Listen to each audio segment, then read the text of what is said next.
سر کنگره 14 پارتی دموکراتی کردستان میوان محمد سعید الوادی اندامی کمیته ناوندی پارتی دموکراتا کردستان سوریا لگلمه برز محمد هفده ما تباش به سپاس تیرو میوان می رومالا تایبته یکم پرسیار در خصنا کنگره 14 پارتی دموکراتی کردستان چه نرخاندن و بهای جیر هیده دست بیکده کرم بک سلام و ریز جور وش كارمندي ور وش كاك جدعان ميفاني تي ستوديو استرجع وقالك وشم انا ايجار براستي يرود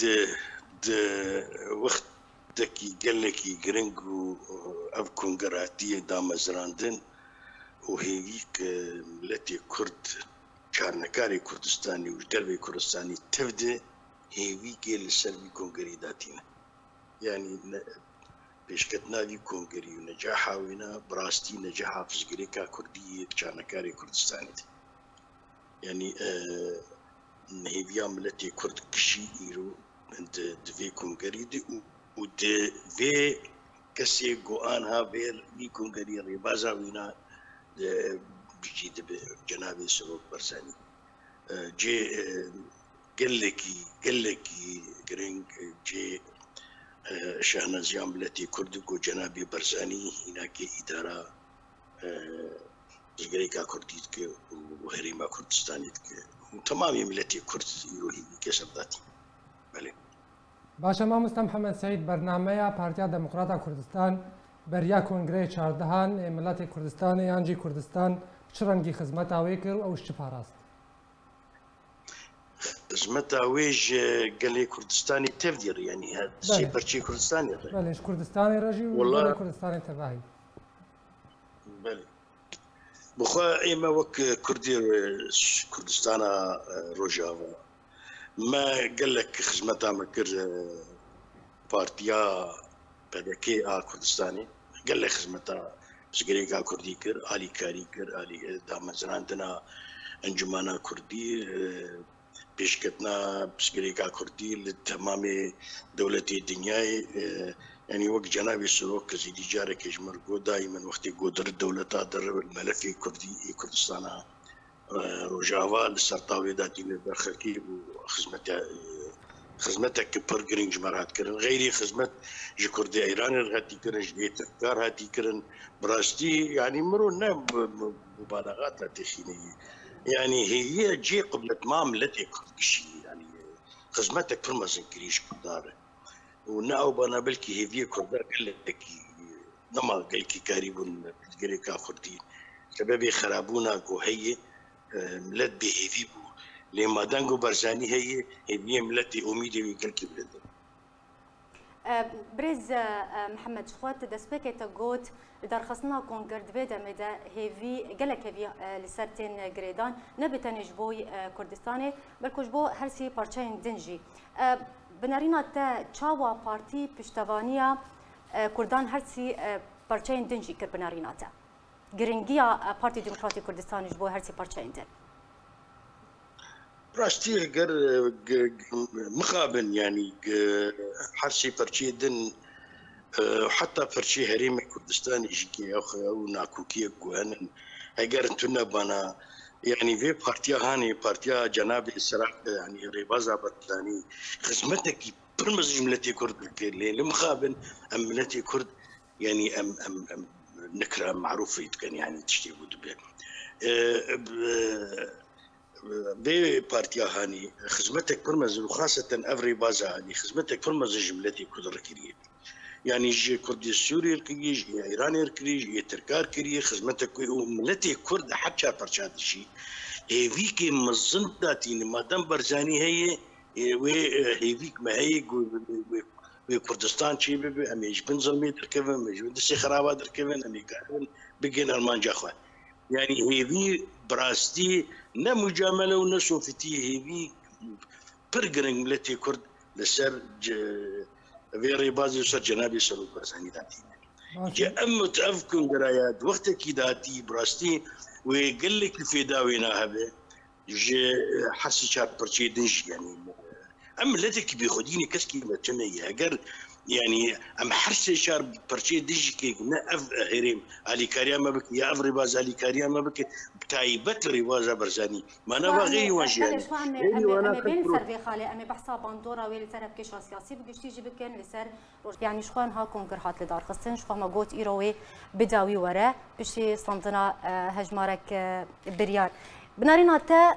بشتي دار خصنا كونغري چاردهان يه پدكي و كردستان بكفه چقوناغه كده و درباسي چقوناغه كبه و برنامه كونغري چاردهان يه بدكي حتى چراده كي باندور الهبكش السياسيه كردستاني بگشتي بك لغوري ناريناته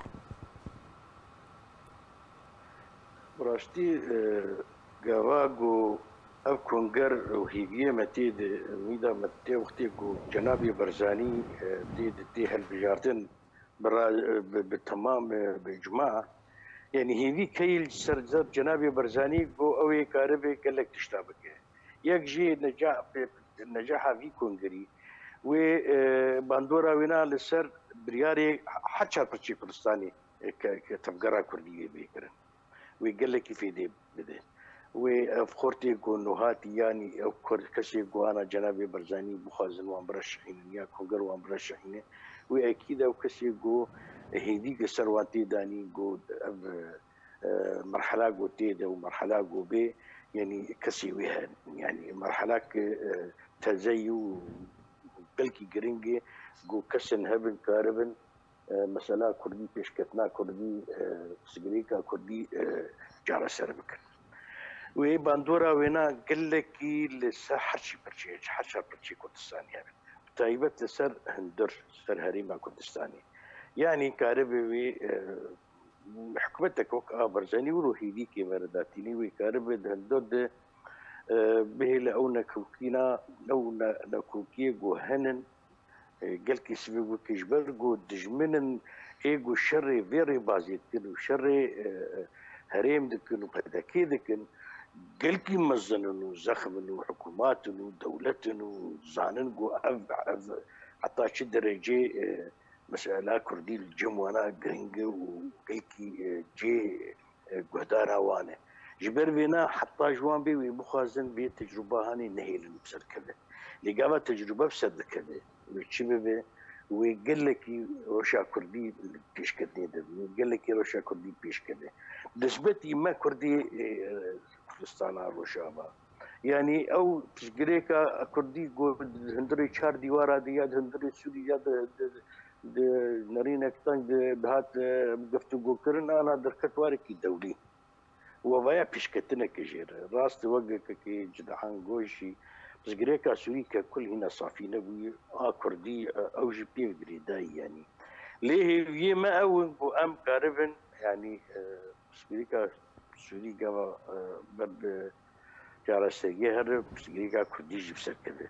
تبقوا ايما كردي هم جزانن عقلوا عقبات يقول بيشاوي دي كينن مخابن بنابي كردي خرابي دي كرن يعني بلكي ام متضرر الاول بوجبيش ورشا قوانا تشيبو امي مفروض مستفيد الاول بانا ليه معكسي ويشيبو يبر دجمن كاريبو جير وكاريبو مثلا بدستي كردا بيشينو مثلا كردي الفاشينو و بخواز بسجريكا كردي برابيتي بك حتى جوان بيوي بكن يعني باش ليه ام للجمع شيء بريز محمد تقول شخوا دار خصنا كونغري چاردها نبتني و باندورا و اريني بلسر كردستاني بتني بالكو لسر هرسي برچين دجي اگرم بحثا روشا روجاوای كردستاني بتايبتي بك تقول شخوا و فدا و بگه روشا روجاوای كردستاني جيانجي افكشيا كونها و دري هي حتى هانا هاتي چاره سركرن باندورا و بچرنگي به و چاوا و بكار به ام بيجن هندكي روشي ارام بك يانجي چاره سر بك أنا وقتي قوم كرت خرت بن وخلق جي قداري وامبر يعني تبي رامي جنابي سروق جارك كيد نكما بير جو أمشون أمريكا أم محكمان المالارات زان يعني إمكانياتي متنو حتى نيجو أمريكا موظف كي خو فرزا جمر بمرمشت وبين قليفا أمشون جو أولبرايت رئيس وزير خارجية هاتيشا الاستقبال عمد مطار دليل شيء وقت يقول بيجي كرت خرد بيجي يعني وضع كردار روشا كرداجي في سنة كذا قابا جو بارتي بشركة إيرو بيجي كردي اللي تم آرو جوا تمام الدنيا بجنابي سروك المناقشة يعني بهريما كردي كردستاني المناقشة شما زانن إيجو كاري رولاوي باندوراوي سر پرچه کردستانی تبدا هی تایبت جنابی برزانی او ایگو کارب حتى نسبتي كردستان روجاوا مناقشه گو پی بیکرن وقتی گو خورد کنگره پارتی بخورتی بسرکوه و اف دولت زلهز جیوی کاربن پارتی گودار بکنه پارتی جی وقت امنابي شو جي بقدر جو بيجن لازمش مثلا كردي وجاله سر بكن بس حطاني انا امنته قلتي شيء وليه قهدار بك وقتي قلت وضعي ترتيباتي ومالا كردي خرط وسركت وهات جاله سركرن وخلجي قدروا في بدك انت وبندورك وي مباشر للسر زغريكا كردي هبل كردستان روجاما بشير دار خصنا كونغر حتى تشرادي كي كرد ببنا ام بيجن خدان هيز خدان باندور اللي سر استا تش هريمي بتشجي اللي سر استا روج هلا تنافين بقشتي به بله براشتي يعني وقت هات زمان وقتي بارتي كونغري بنرجعوا ان شاء الله ننجح شيء بسر كذا وباندورا وي قال لك هبه تايبت لهندر ويقول لك قالوا قيلي جو افكسي جو كارن بارزاني خو بفروشن وملت وان لفظ بك وانما جو بدوانا ويبيجي قد ملتي كردكي يعني قال انفاس ضعيف الفرهب زام شواهب وانا حسن بكون مخازن بين بكي خديه كرداي وكي كردستاني باريزي وكي خديه رفراندومي وكي خديه سرب قبوله كردستانيه وهندرد از دي بيجي باندورك وي قلك اريني لسر مثلا كردي تشي ده هريم نسبتي بارتي ده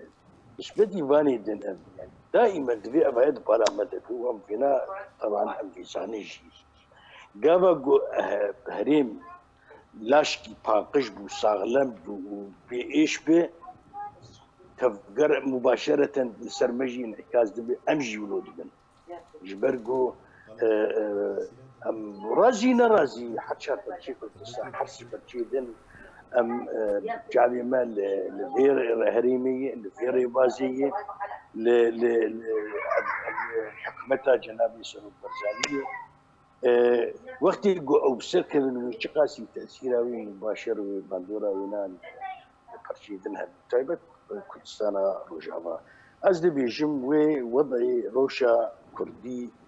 جمجي وبيش كذا جبرقو انا بيش كتنا روشا ما ليش كان خرابتي كده وقتي جو هريم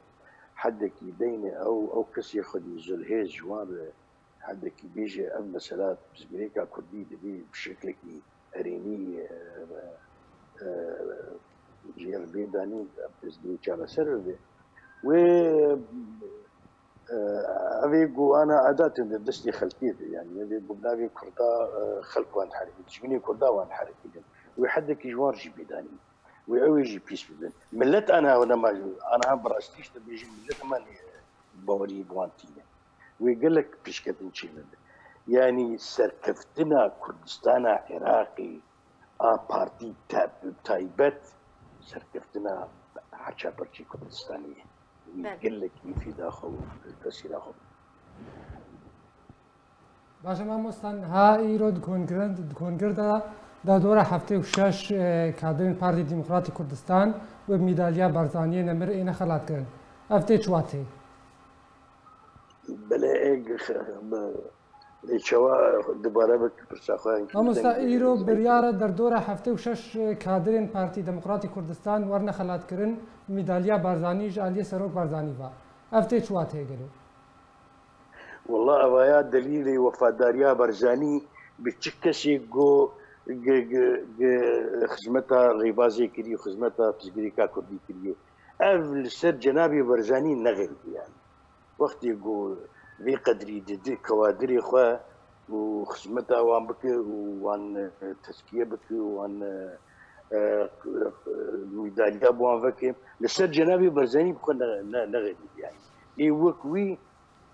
قارئ بقدريني وتقدريني دائما او كشي خدمتك بجملتي قدره يعني تجربه ما كنت جواب جنابي برزاني بلكي خدمتك مجير ومجير كما ما تزيد دارك الاجتماعي وطني وحقك طبيعي وجمالي كرياولا ليه وقت يجو برزاني تم جمار دوباره كده بذكر قجاوب بصرخي ديني الالزلام تقاسي وفاداره او كسيجو خدمتك زغريكا كنت كليه يعني السر برزاني لا غريب وقال لك بيدي بده بنا تشكسي كل جو هيجاش خبطي وكسي كردايتي الجم هبه وبانتش تنشتكا بقدرين بيتشاوا جنابي برزاني يوروج سمبولا كرديه بله اختي قلت كوادري خود قدري بله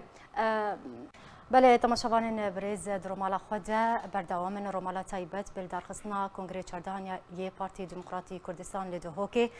تماشاوان برز اف گوتارا سروک برزانی بود یکم روژا درخصنا کنگرده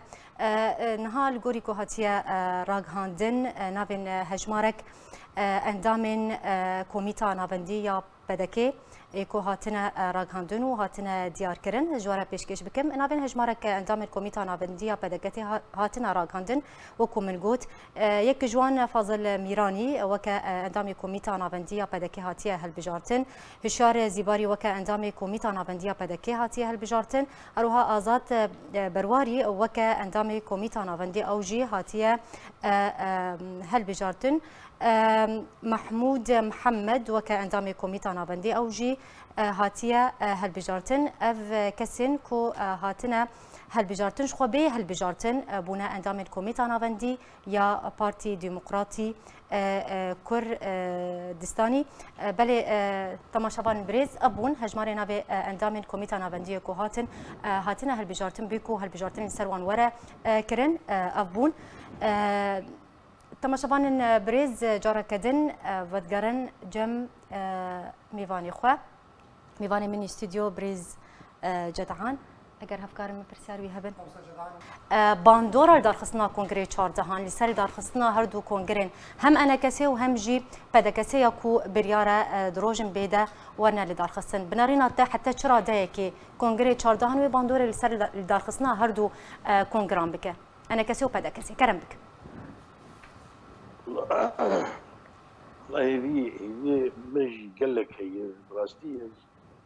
تشينا ما به يعني هي ما بشتي سركفتنا كونغري بدك بارتي كردستان العراقي ام بيبينغو باندورا ويل سر كونغري انجمان جيب وسر بارتي جيب وامجي كاربن وكوانا ميراني اللي بقرك مش خرشي كنشد انجماني دبي وشد فدكسي دبي يعني هردو جيب حاجتي جوهرتن قلكي مثلا وقلكي جرنجل يعني انجمان جي كيف حاجتي جوهرتنكي وحاجتي اللي بقرك واز بهيفيمه يعني ام